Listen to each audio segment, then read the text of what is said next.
Once I built a railroad, made it run, made it race against time.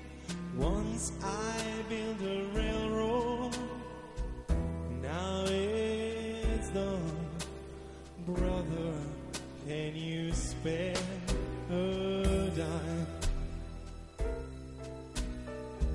Once I built a tower to the sun, brick and rivet and line. Once I built a tower, now it's done. Brother, can you spare a dime? Once in khaki suits, gee, we looked swell. Full of a Yankee doodle-dee-dum. Half a million boots went slugging through hair. I was the kid with the... You knew the Jack Abramoff who was at the center of the most massive case of political impropriety since Watergate. You knew the Abramoff whose remarkably versatile crookedness led all the way to the Bush White House and led to 20 convictions. But you probably didn't know the other Jack Abramoff, the true Abramoff, the Abramoff you loved, the Abramoff with a song in his heart. All right, well, he did impressions. How about that?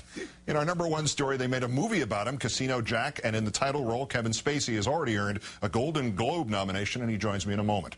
First, the quick history lesson. Abramoff, diverting tens of millions of dollars in lobbying fees to wine and dine lawmakers, lavish them with travel and campaign contributions, courting them on behalf of Native American tribe casinos, his most lucrative clients.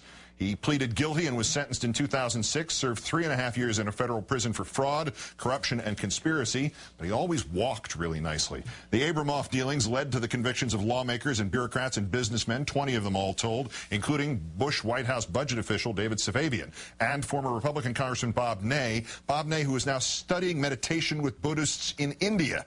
As for Mr. Abramoff, he recently finished a stint working at a kosher pizzeria in Baltimore while living in a halfway house.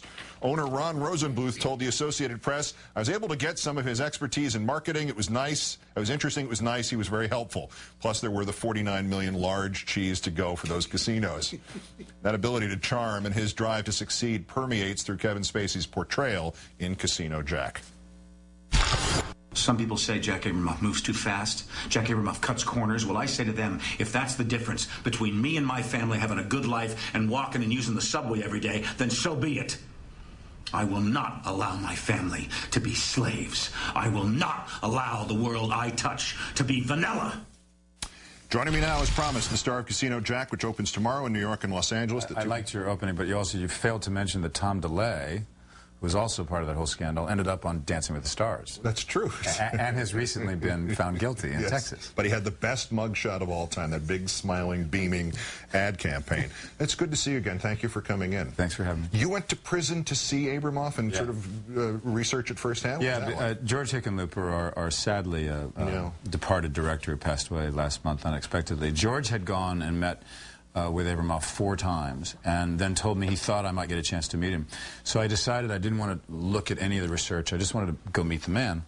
And so we went to Maryland-Cumberland Federal Prison and spent a whole lot of time with the man himself, and it was a really unique opportunity. First of all, to meet him in that circumstance was probably not the best place that he wanted to meet people, but other than the fact that I think he was bitterly disappointed that it wasn't George Clooney playing him, we had a really frank, very open conversation. I was more interested in sort of the emotional terrain of what he was going through in those 2 years rather than the case itself, because I knew I could vet other people and I could find out what was factual and what was not. But he was, I could see, even in those circumstances, that when he was at the top of his game, why he was as successful as he was. He's very passionate, very charming, believed in Republican principles, was a faithful man, dedicated to his family and his religion, charming, funny, impressionist, as you mentioned.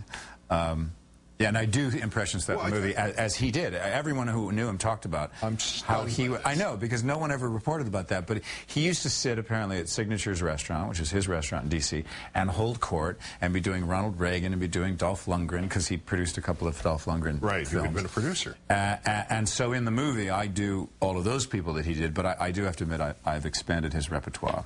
He never did a Bill Clinton. So that's your mine. little poetic license. But then again, I've never done a Dolph Lundgren, so he's expanded mine. But I don't want to focus on it because there's so much to talk about. But that is one of the most delightful unknown facts that I've had in my experience, particularly on this subject, since I found out that the late Walter Matthau, who he told me that he did a series of impressions of sports broadcasters. Vin Scully, Howard Cosell, all the 10 or 12 of them, and then proceeded to do them for me at a dinner. And do them well? No, they were all. Do them well. No, they were all just versions of a Walter Matthau impression. And I just sat there and went, and he's on the starting line. No, it was always as this is Vin Scully at Dodger Stadium. What do you think? So, did you hear any of the Abramoff? Did he do the impressions for you? Were they any good? He was very good, and really? Lots of people talked about it. And in fact, in the film, I do a number of ones that he did. Including Sylvester Stallone in Rocky, which he apparently loved to do. So in a weird way, I mean, look, we've made a movie that we hope is entertaining and funny because, look, some of these circumstances are so outrageous, it is inherently funny anyway. But we also are trying to make some political points about the hypocrisy of, I mean, look, this is a guy who, he made some really bad judgments and he's paid for that. But at the end of the day, he was also part of a culture and part of an environment that, quite frankly, is still going on. So the idea that we threw this bad guy in prison and look how we've cleaned up the industry, I think we just had an election that kind of proved that's not exactly the truth. Well, certainly the staffing of the elected people right off K Street suggests that there's several other Jack Abramoffs, maybe not as good at it, waiting to be found. About you and playing factual characters, whether it was Clarence Darrow or Bobby Darin or Ron Klain in Recount, the characterizations are very layered. You wind up like seeing things in Clarence Darrow that you really don't like. It's not one way or the other. Is the reverse likely to happen with Jack Abramoff? We're going to find ourselves liking him to some degree? Here's what's been interesting. We went down to D.C. and we showed the movie there. Yeah. And if there was one screening I wish George Hickenlooper had been at, it would have been the D.C. screening. And what was interesting was that we found the audience there was laughing at stuff about 15 seconds before anybody else in any other screening because they saw it coming. But I think that there's something quite fascinating about looking at somebody who has been so vilified in the press and sort of made into a kind of villainous caricature. Well, how do you take a person like that and make them into a fully rounded human being? And that's what I love about the acting profession. It's a very humanizing experience because when you have to put yourself in someone else's shoes and imagine what it was like, if they're not just an evil person who was setting out to do evil, which is, you know, probably interesting to play for about 10 seconds. But rare in real life, yeah, really. Rare in real life. So you're trying to look at circumstances, you're trying to look at what the decision-making was, what did he think he was doing, because on a lot of other levels, in addition to things he did that he got in trouble for, I couldn't find any evidence that he had a fabulous Swiss chalet, that he had his own private jet, that he was living high on the hog. So you look at all that money and you say, well, what was he doing with it? And in his mind, I think he was trying to do good things, and therefore it justified some of the other stuff that he did do. All right, so it's we've had Mr. Klain already now. Mr. Abramoff, is there another political figure? Is there anybody else you want to take a shot at? Pat Moynihan. Really? Yeah, what a great figure. Oh, my goodness. What a great figure. Probably a really great story, too. Yeah, and there's actually just been a book that came out about Moynihan. But, you know, like someone like that, you know, watching from a distance as I do now from England, I mean, I remember even just recently, and I'm sure you had shows about it, that there was someone running for Congress, I believe, who ran on the Constitution. And she was a constitutionalist, and then it turned out she hadn't actually read the document. And it makes you kind of long for the day when people who go into politics or public service have integrity, they believe in what they're doing, and they know what they're doing, and they know why they're doing it. And I think that what this film tries to highlight is what happens when money and power and influence invade our political system. And expertise at those things, too. It doesn't necessarily, expertise is a wonderful thing to have. If you're Moynihan, it may not be such a great thing to have. If you're Jack Abramoff. Kevin Spacey's film is called Casino Jack. Obviously, that's Jack Abramoff. Congratulations on the Golden Globe nomination. Thank you very much. Looking forward to this, and thanks again for coming in. It's always a pleasure, sir.